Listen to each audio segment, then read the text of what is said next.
Good morning and welcome to another episode of Nappy Changing and Brand Building with me, Laura Crawford, CEO of Mama Bamboo. And today I am delighted to be joined by Hannah Love. Hannah is the founder of Sleep Well with Hannah and is an expert in establishing babies' routines and improving sleep for the whole family. She's also an expert in baby weaning and behaviours. So we've got lots of questions for Hannah.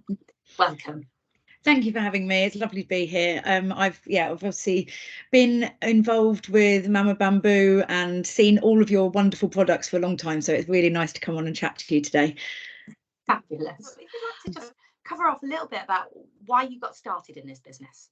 Yeah, so really that goes back around 20 years ago now. I qualified as a paediatric nurse and then I went on to study 3 years in nutrition, and I spent around 8 years traveling around the world for professional golfers as their nanny, and I got to visit lots of amazing places, Hawaii and Sun City in South Africa, and I went to the Masters in Augusta, and it was amazing experience. And it was in those times that I kind of formulated my gentle sleep training. I was looking after twins, lots of newborn babies, and all of the babies were in the rooms with me, and Daddy had a very, very important round of golf the next day. So there was no way that I was leaving babies to cry it out, but I needed them to sleep well. And so did the parents, and behave well and eat well, because they were kind of on show the whole time that we were away, wherever we went. And of course, that was my job to ensure that happened. So I formulated, at the time, there really wasn't any sleep specialist. In fact, fast forward to 2008, and I got pregnant with my first baby, Oliver, who's now 15. I actually Googled kind of sleep help for babies to see what was out there, because by that point, I was being asked by mums and kind of, can you help me with my baby's sleep? And organically, I was kind of starting my business, I suppose. I didn't realise at the time that that's what I was doing, and I Googled it and nothing came up. Super Nanny came up, and that was it. That was the only thing that came up on Google at the time in 2007, 2008. I was working for another wonderful company called Baby Steps, who I still am really good friends with, Catherine, who runs it. And I was taking weaning classes for her, and kind of and first aid classes for parents. But all I ever got asked about in these classes was sleep, because as soon as I said that I had spent time nannying and that I was a maternity nurse, I was like, oh my goodness, can I pick your brains about sleep? And so I realised that's where people needed me. I was also working as the principal paediatric nutritional therapist at the National Nutrition Clinic, and a lot of smaller children that were coming to me for things like feeding aversion and fussy eating and weaning problems.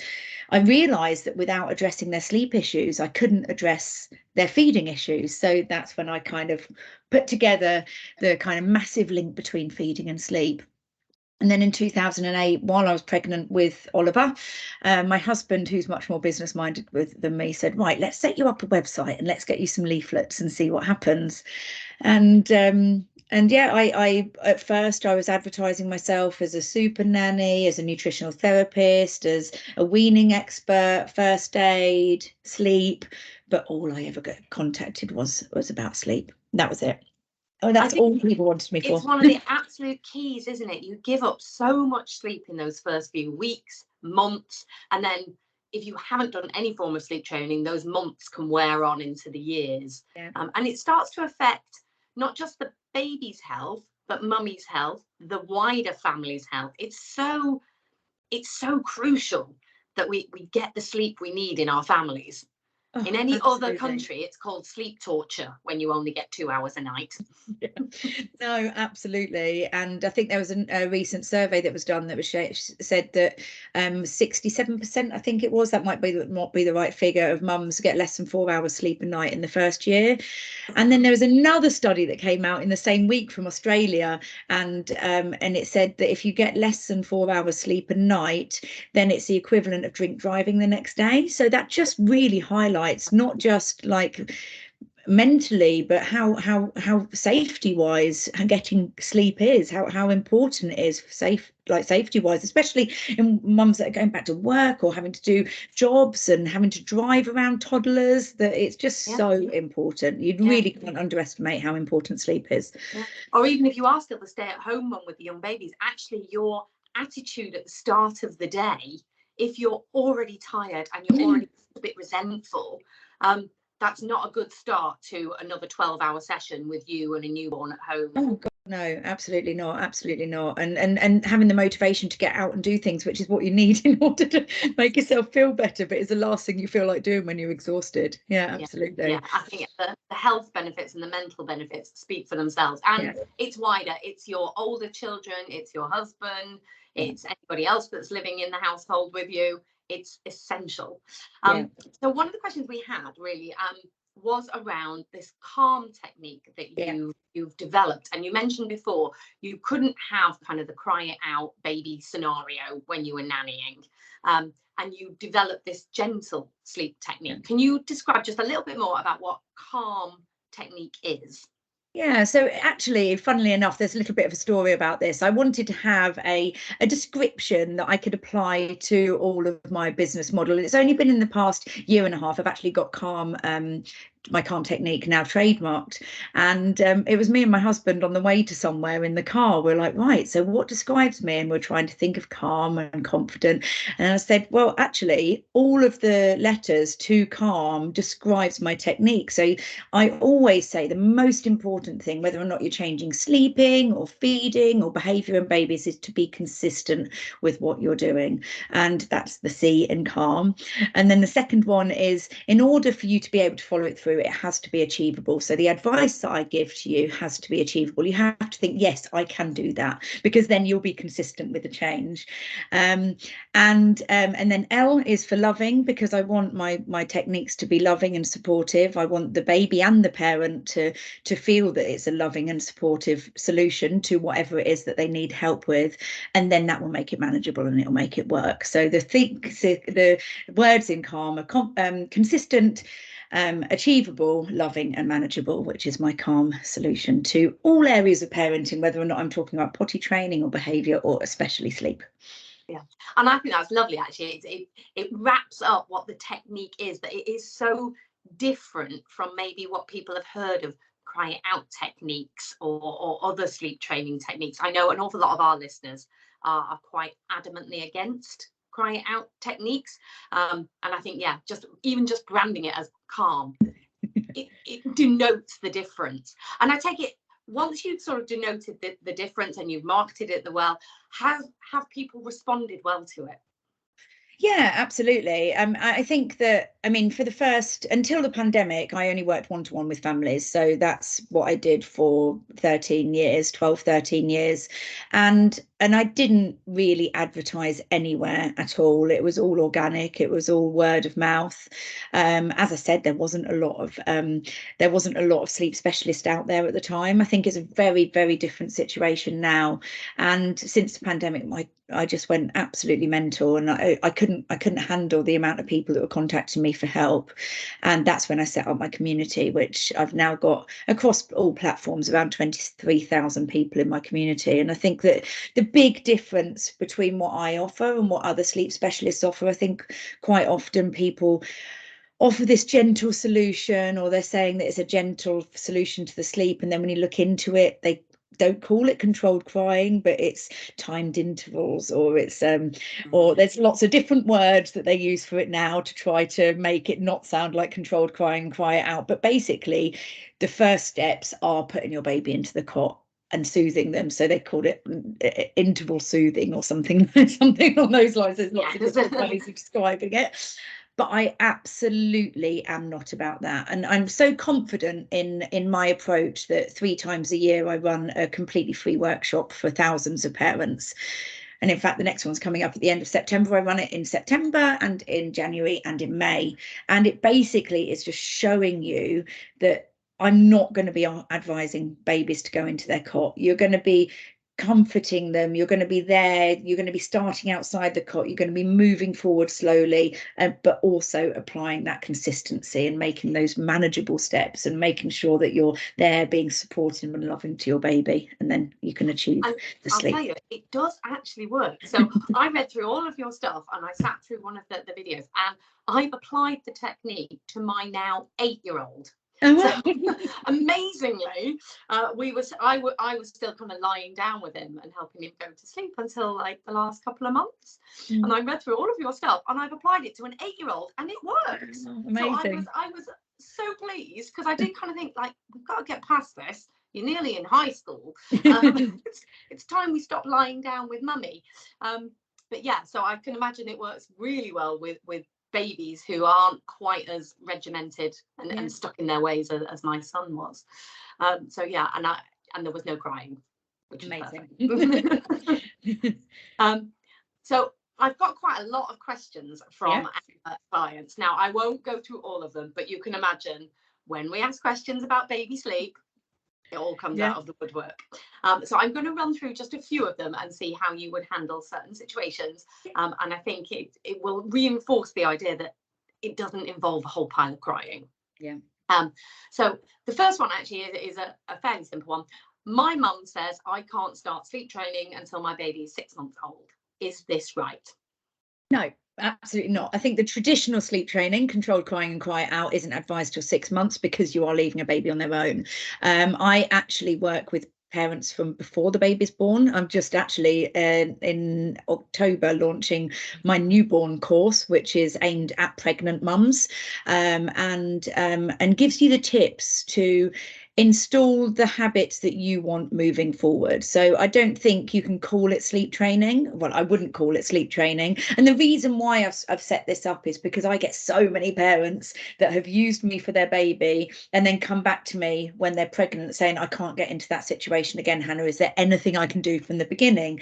And I found out a long time ago that absolutely, yes, there are ways that you can hold. Just a small example would be that a lot of parents get into the habit of hold their baby on their tummy to chest. And of course, if you want your baby to lie on their back in their cot, that's not, it's completely different to them lying on their back in the cot. So in my newborn course, I say to parents, you can have the cuddles, you can cuddle your baby to sleep, but hold your baby on their back in the crook of your arm, and then they're much more likely to be able to transfer to the cot. So it's just small things that you can do from the very beginning that will then train your baby, if you like, to be able to sleep in situations which are more conducive of lying on their back in their cot. So I work with babies at any age because it's just doing gentle steps towards how you want your baby to sleep.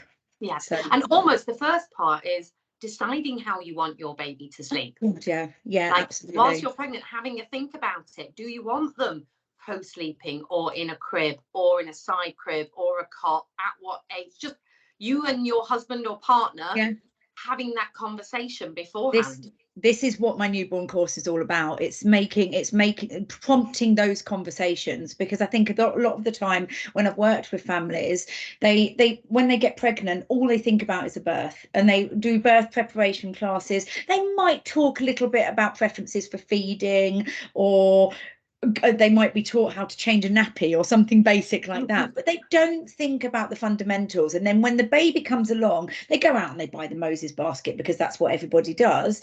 But have they actually thought, do I want to co-sleep with my baby? And if you do, there's nothing wrong with co-sleeping. But then there's another group of parents that think, well, actually, no, I didn't ever want to do that. So how are you going to get the habits in order to avoid that if it's important for you for your baby to sleep in a cot? And that's what this newborn course is all about. And then it goes forward to how to decide with those tips how to move forward with your baby sleeping well. I think that's brilliant advice, actually, and you're absolutely right. I attended the NCT course, and it's all about the birth, and that's it. And then you go home with this baby in your arms, and you and your partner haven't actually talked about what you're going to do for the next 2 weeks, 3 months, 6 months. Yeah. It's absolutely vital. Oh, absolutely. I was exactly the same. I did the NCT classes and came around with this birth plan where I was going to have a natural water birth in a midwife-led unit, and I ended up in the main hospital having a C-section. So, yes, but there are I don't think many birth plans go to plan. and so therefore, I just think it's really important. I think that even though I had been working with newborn babies for many years before I had my own, and I was a trained paediatric nurse, and I was a nutritional therapist, and I was a nanny, though it hit me, becoming a mum just hit me, like, and I cried because my husband shaved off his beard and wanted to mow the lawn, and like, it's just putting in realistic expectations for those first couple of weeks and saying this is normal, feeling like this is normal. And so yeah, that's why I put it together. But no, you can sleep train at any time. You can get a baby to sleep well at any age. Fabulous. Yes. Brilliant. Okay. Oh, right. A problematic baba here. My baby seems to have reflux, so I'm holding her upright on me to sleep. You were just talking about don't hold them upright to sleep. How would I get her to sleep in the cot without causing her pain? Oh, that is a tricky one. Okay, so I have 3 of my own children. I've mentioned Oliver, who has started off the business. My younger 2, Ella and Henry, suffered terribly with reflux and cow's milk protein allergy. So I've been there as a parent. I'm also obviously a nurse and a nutritional therapist. So a lot of parents come to me with help with their babies with reflux. And it is something that I don't shy away from at all, unlike a lot of other sleep specialists, because I do have a lot of experience. So the biggest tips that I can say, the first thing is with reflux, it is absolutely possible to sleep train a baby with reflux. So that's the first thing. And the second thing is actually babies with reflux need the sleep training more than a baby without, because the way that I kind of describe it to mums, which kind of rings a bell most of the time, is if you've got a baby with reflux, even with all of the things that you put in place, they are always going to be slightly uncomfortable. It's almost like having a baby that's slightly teething all the time. Yeah. And with a baby that's slightly teething, they go through a period of time where they might sleep well, and then when they're slightly teething, their sleep goes all over the place. And that is a baby with reflux all of the time, because they're always slightly uncomfortable. So that's why it's important to sleep train them, because if you've got a baby that sleeps independently and sleeps well and able to get themselves to sleep, then they're going to sleep much better than if you're constantly needing to help them get back to sleep or go to sleep. Yeah. Things that you can do. So the first thing which is terrible advice, which I'm always undoing, is they're told to feed little and often, and they're often feeding to sleep. They're often holding them upright with tummy full of milk, trying to put them down. A baby with reflux, the best thing you can do is separate feeding and sleep, because if your baby can have lots of upright time after they've had the milk and they can digest it to a certain point, then lying down is going to be much easier for them. That just is common sense if you think about it logically, but you don't think about it when you're in that bubble. I have been there. The other thing is overnight feeds. As babies get older, the overnight feeds should be able to reduce. And so if you've got a baby with reflux, often when they contact me, because they're doing this little and often feeding, they're feeding all through the night as well. And all you want is your baby's tummy to rest if they've got reflux, so they can sleep on their back. And that often isn't happening. Weaning. Oh God, the importance of weaning with reflux, because once you've got that solids in the tummy, then obviously that helps. But often, because babies with reflux have got such poor sleep, they're feeding so much milk that they don't wean well. So all of these things, as I said before, feeding and sleep is so intertwined. So if you can get your baby weaning well, you can reduce down the nighttime feeds, you can separate feeding and sleep, you can have the upright time after their feeds. This is all going to help your baby with reflux. And in fact, I've worked with plenty of parents where the reflux just automatically gets better once you address the sleep issues. Yeah, I think that's brilliant advice. Actually, just change your routine, even that little bit. Go from sleep, feed, play, sleep again. That would make a huge difference. Oh, massive difference. Because it is in that sort of 15-20 minutes after a feed that the reflux is at its worst. That is not the time you want to try and put them down in the cot. Oh, exactly, and lie them flat. Yeah, absolutely. Yeah. Brilliant advice, actually. Another one here. We co-sleep and we like it, but I want to reduce her night feeding. You were just talking about night feeding. It does wear off as the baby gets older. But how can I wean them from night feeding and continue to co-sleep? So this is such a common scenario that I get in my community, because I work with a lot of parents who have originally gone down the kind of more contact napping, kind of attachment style parenting, but because I'm a gentle sleep trainer, unlike doing like controlled crying, it's these people then come to me when they want a solution, when it's not working for them. And in fact, the first online course that I launched, one of my I've got this group of how-to courses, which is on potty training and toddler behavior. The first one that I launched was called How to Separate Feeding and Sleep. And it basically goes through how to separate feeding and sleep so that your baby isn't relying on feeding to go to sleep or return to sleep, how to reduce and eliminate all of the nighttime feeds so that anybody can put your baby to sleep, but you can continue co-sleeping and helping your baby go to sleep. So you absolutely can. Again, it's being consistent with the changes. If you want to separate sleep, feeding and sleep, and you want to reduce down the nighttime feeds, which there's so many reasons why parents want to do that. If somebody else wants to be able to co-sleep with the baby, if you're going back to work and you're not going to be able to, you want to get more sleep yourself. Maybe your baby isn't weaning onto solids well because they're having too much milk. So there's lots of reasons why parents want to reduce the feeding but carry on with that contact napping and co-sleeping. And you absolutely can do it. You just got to be consistent with the change. You need to implement a new way of settling your baby, and everyone needs to be consistent with that. And come along to one of my sleep workshops. There are so many parents that have been able to implement that one change for free with the workshop, and move forward from feeding to sleep, but carry on with the contact napping and sleeping. Yeah.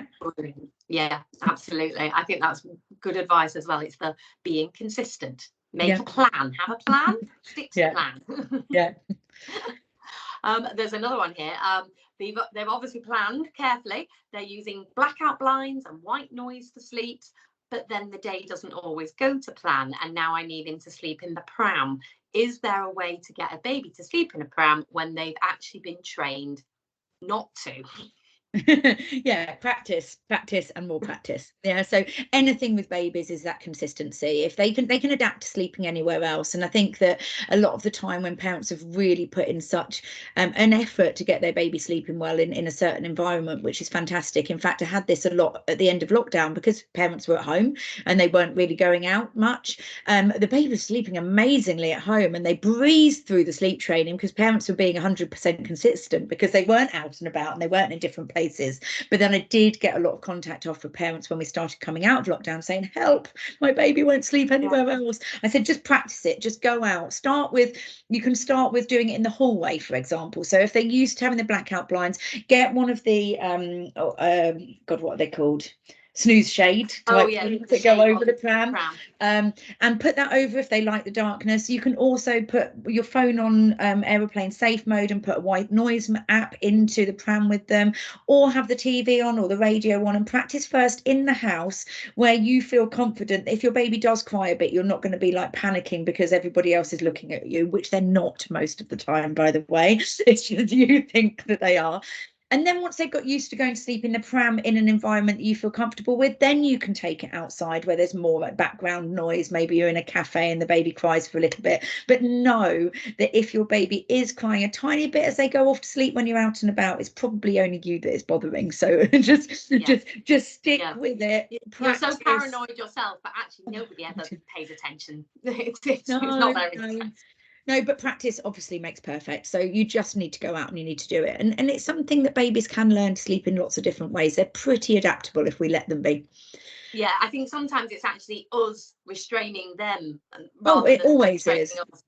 It always is. Yeah, it absolutely always is. And I always say to parents, no, they'll be absolutely fine. Like, really? Will they? Had a parent that was going away on holiday for the first time this weekend and they were panicking. I was like, just go away and enjoy it. Your baby's going to love it. The centre parks, they were going swimming. I was like, just enjoy your time away. But what happened to their routine? I said, it doesn't matter. Just go. It won't matter for a couple of weeks. And if you're swimming with them, they're going to be so tired. They will definitely go to sleep for you. Yeah, absolutely. I love that. And it's good. I like your technique. It's sort of baby steps of change. You want to change something, do it in little incremental steps till you've got the confidence to do it out and about and do it calmly and consistently. Don't go from having a baby that only sleeps in their cot at night to going into a busy cafe and putting your baby in the pram and with no and just with lights and everything, I'm just thinking they're going to sleep. It's not going to happen. That does come with time, but it's not going to happen just yet. Yeah, absolutely. I think it is. It's baby steps. We've got another one here about regression, sleep regression. So we've got a 9-month-old. He was sleeping well. We've trained him over the course of 3 months. He goes to sleep without rocking, but now he's regressed. Now, this is really common, isn't it? And we're back to rocking in the middle of the night again. Can we get past this without weeks of training again? Yeah, absolutely. So if your baby, there's always going to be times, I think the parents always think, I'm going to fix this and then I don't need to think about it again. And that really isn't the case until babies are a lot older, or children are a lot older even. And there's always going to be times of regression. Sometimes you'll be able to pinpoint why it is. They've had illness, they've been teething, there's a big developmental leap. And sometimes there isn't any reason for it. And it could be just a subtle change, like something that you do one night, you go in, and rather than just resettling, you think, oh goodness, I just need you to go to sleep, and you rock them, and then they expect that suddenly. And they are so quick at learning things at this age as they get older. But the good news about that is, as quickly as your baby has learned that actually, if I wake up in the night and call out for mummy, I get rocked, they will learn very quickly at this age. And it may have taken longer when they were smaller, but they are very clever at this age, that they will learn very quickly that they need to go back to sleep in their cot as well.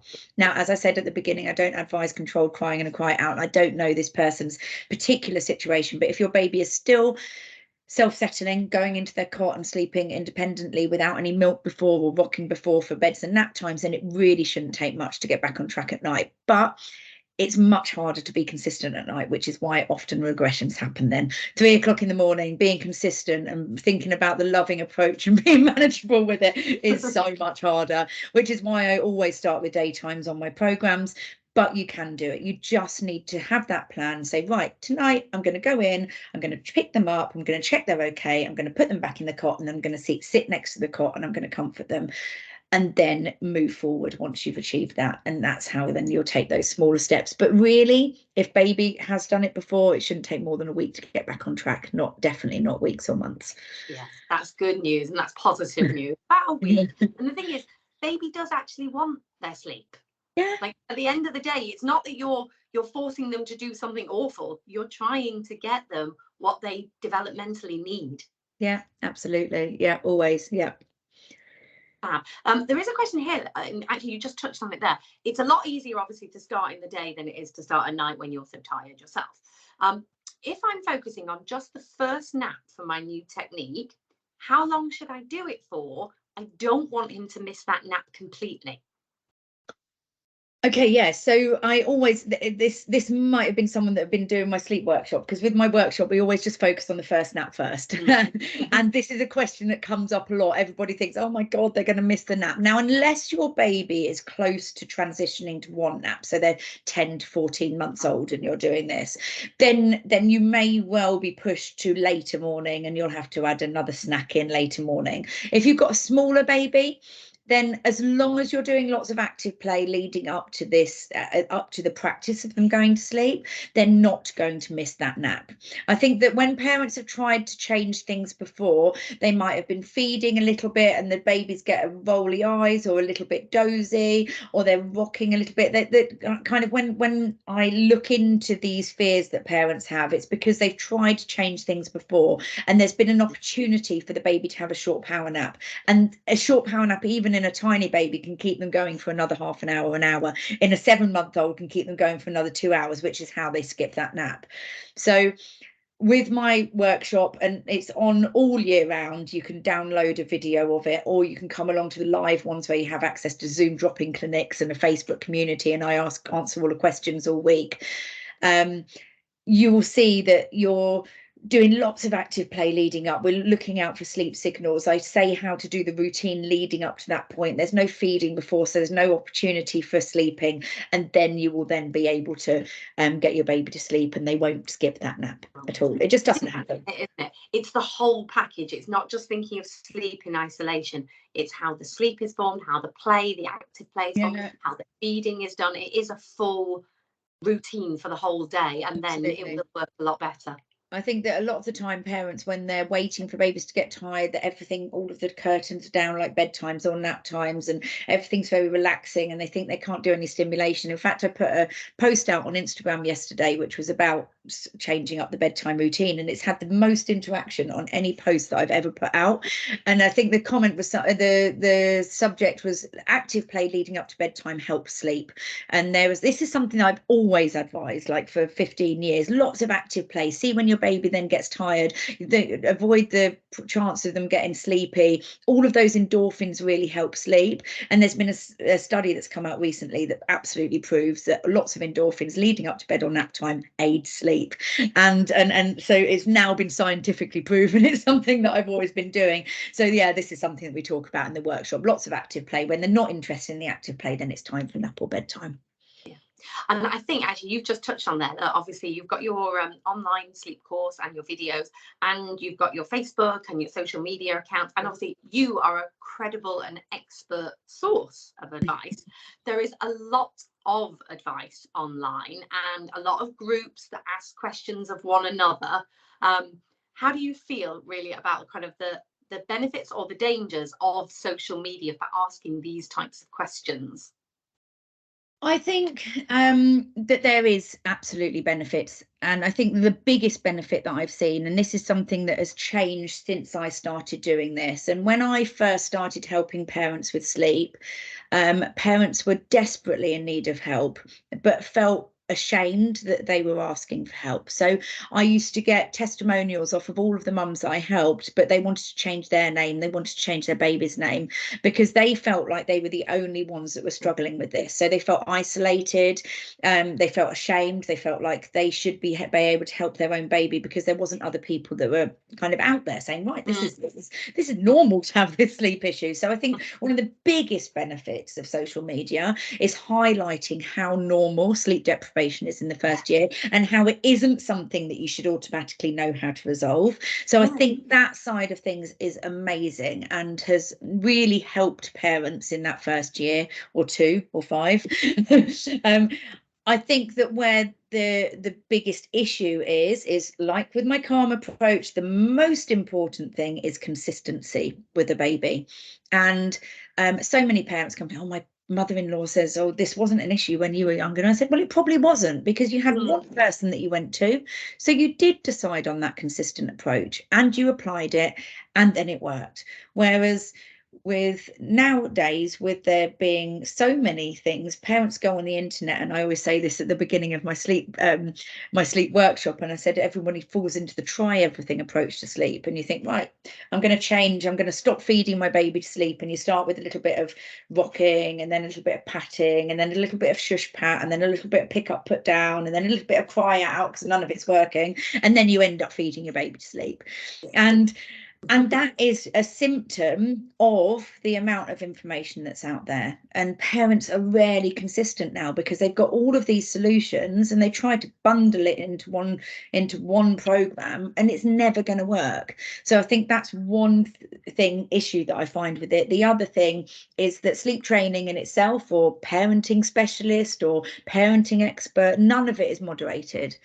And you can call yourself a sleep expert or parenting expert because you've had a baby yourself and they haven't slept well, or you've done a weekend course. In fact, I keep on seeing all these courses pop up on Facebook because obviously I like look at them.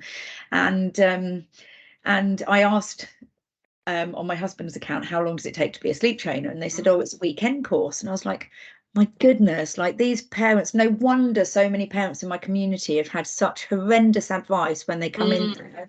I mean, I did 3 years nursing, 8 years maternity nursing and nannying, 3 years postgraduate studies in nutrition, and then I've worked for 20 years with babies, and I'm still learning every day. So how somebody can call themselves a sleep expert and be out there helping parents when they've done a weekend course, I have no idea. And I'm regulated by my nursing qualification and my nutrition qualification. I have to renew my nursing every 3 years. I wouldn't keep my registration if I didn't keep up to date in practice. I've got insurance, I've got liability, so I've got all of those things behind me, which hopefully in this I feel like the whole industry should be moderated. There should be a moderator who allows you to say you are a baby sleep trainer or add qualifications to your labels. It seems it's just like the Wild West out there. I know. I just hope that all of those things reassure the parents that are coming to me that I'm somebody that they can rely on for the advice. They should be looking for those types of qualifications and years worth of experience before they trust the advice. Yeah, and unfortunately, a lot of these sleep trainers out there, they were business people, they were in media, they were in, and so actually they probably look on paper a lot better than what I do, because I don't have any of that experience. Luckily, my husband has actually today handed in his notice to come and work with me, and that's what he does. So watch this space. Well, you're going to be a husband and wife team. Goodness knows how that's going to go, but we'll see. Oh, that leads me nicely onto our last question that we ask any of our guests, which is a little bit about how do you manage the motherload, the business, and any hints or tips out to our mums and any other aspiring entrepreneurs. So, yeah, I went back to work when Oliver was about 3 weeks old, in fact, nannying, but he came with me and I learned to juggle. I had a 3-year-old and a new baby that was born about 3 months after Oliver was. And I was building up my business at the time. And then by the time I had Ella and Henry, I didn't have any maternity leave. In fact, I got told off by Daryl for answering emails from mums on the way to theatre and in the car on the way home from hospital. So I've always been good at juggling. I think that my nannying, I was basically running the household when I was a nanny for the company. So it was something that I'd done, being a mum, nannying and being a mum, especially for the people that I was working for, who were often traveling, and I was left home alone with the baby, or I was traveling with them. So I got very good. I'm very used to doing the household side of things, the looking after the baby, the juggling, the sleep. All of that was really quite normal to me, and it's all I've ever done. So I applied that when I had my business, and I loved the challenge of doing both. And I think that I got very good. My children, in fact, more recently, I've been helping other mums who are working alongside their babies. I've actually got a course for working parents, and with tips in there. And I think that there's a lot of communities. I saw a post actually last week of a mum that was saying that basically she couldn't afford the childcare, and her boss had said that she'd go back to work with her baby alongside her. And there was a lot of real negativity. You can't do both. This is ridiculous. And actually, I jumped on there. I said, absolutely, you can. I said, but when you have one baby, I think everybody thinks you need to put everything, all of your time, and you feel so guilty if they're crying for 1 minute, or you're not jumping and you're not doing something with them all the time. But actually, I once nannied for a family who had 9 children, and one of them was severely poorly. So again, juggling. I came back from France with all 9 children, actually, because the baby had been taken poorly in hospital, on my own when I was 20. So this is something. And when you've got 9 children, the baby does not get even 20% of your time or your attention. So working alongside is absolutely fine when you've got 1 or 2 babies and you're doing a little bit of work here or there. I think that the most important thing is you have them in a good routine. So you know when you can book in calls, you know when they're going to be napping. Getting them to bed in the evening. Oh my goodness, when you've been working and juggling a baby all day, and you know you've still got to send off 5 emails or write an article in the evening, then you want to know they're going to be in bed at 8 o'clock and that's it. You want to know that they're going to be sleeping well through the night. You want them to be good at entertaining themselves. I read a recent study about the percentage of children that start nursery that can't go from one activity to another. And apparently, going back 10 years, it was something that was quite standard. If a toddler got bored of one thing, then they would go on to another thing. And apparently they've lost that skill because parents are this helicopter parenting, constantly entertaining, that if they get bored, they go straight to mummy to resolve it for them. And actually, it's such a valuable skill. And the children that are left to their own devices a bit, boredom breeds kind of productivity and imagination and everything. And boredom is the root of creativity, because they start to think about what to do next, and find sometimes things that you don't think are toys. That's what they'll start to play with. That's what they'll mess with and create something that you wouldn't have even conceived of. Absolutely. And so my biggest bit is to say, no matter what kind of parent you are, whether you're a stay-at-home mum, whether you're a mum that's going back to work full time, you're a mum that's got a business and entrepreneur like I was, and you're there with your baby working at the same time, you are always going to feel guilty. And that is perfectly normal, because mum guilt is real. But just know that no matter what your choice you're making, you're doing the best for your baby and you can make it work. And so don't feel guilty about it, because I've been there and I've thought, oh my God. And then my sister's, she went back to work when her daughter was very young in a very high powered corporate business, and she felt guilty because she wasn't ever at the school gates. I felt guilty because I couldn't switch off when I come home. And so you're always going to be, no matter what situation. So yeah, self-entertaining, leaving your baby to it a little bit, teaching them how to sleep well, whatever it is that you need to do in order to make your situation work, don't feel guilty about it. Yeah, absolutely. We all have the guilt, but actually, if you feel a little bit guilty and you're concerned about it, you've already proven the very fact that you are a brilliant parent. Because you're Exactly. thinking about it. Yeah, exactly that. Yeah. Brilliant. Well, we're going to wrap up there, but that was just amazing to chat to you, and some brilliant sleep tips I would recommend to all of our mums who have any questions about sleeping or weaning or the routines around baby, to go and have a look at Sleep Well with Hannah's website, and yes, sign up for that free course. And see what else you can glean from Hannah's years of experience. Thank you so much for having me. Yeah, anybody that wants to know more about me, just visit my website, which is sleepwellwithhannah.com. Brilliant. Thank you so much, Hannah. It was just lovely to chat to you this morning. Thanks, Laura. You too.